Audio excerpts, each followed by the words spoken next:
This is Scott. Just wanted to run through a short demo of the new pLog tablet software. So right now we're on our home screen and we can access projects, go to sampling plans, email example logs off that we've already logged, or actually preview them on the device. We'll go into projects, and here we see a project we've already filled in the information. Similar in concept to previous versions of pLog, but with a much larger screen. Minimize your scrolling and you can actually preview logs on screen now that we have a good screen to work with.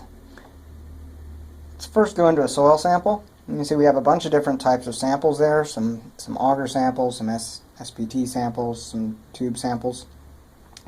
We can just scroll through and you can kind of see some of the different data entry. So in this case it's an SPT. You can show 3 or 4 blow counts, recovery lengths, environmental measurements, field testing like pocket pans or tour vanes.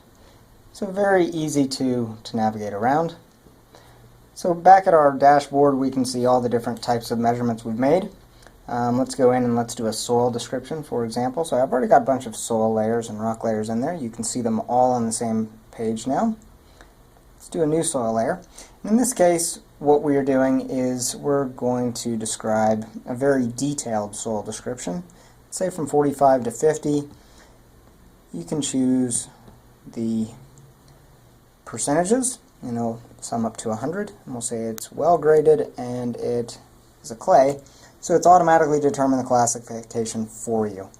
Any minor constituents you want, if you want to do your colors or Munsell colors, and all this is customizable. So what you see on this screen can be narrowed down if you don't want to have all these different options. Maybe you only want a third of them, or you want half of them, or you want to rename them, or you want to reorder them.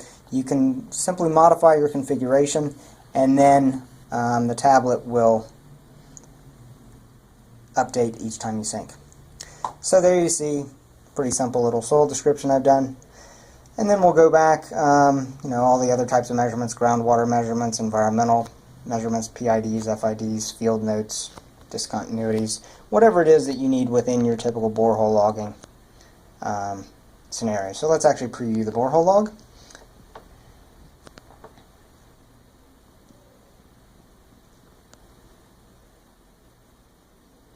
So what this is actually generating is a PDF, and then, as I mentioned at the beginning, you can email that off if you want. But there you see typical header information, some water levels, your soil descriptions, your graphics, your pocket pens and tour vanes, your blow counts and end values, recovery lengths, all kinds of different things. So with that, we'll conclude our demo of pLog.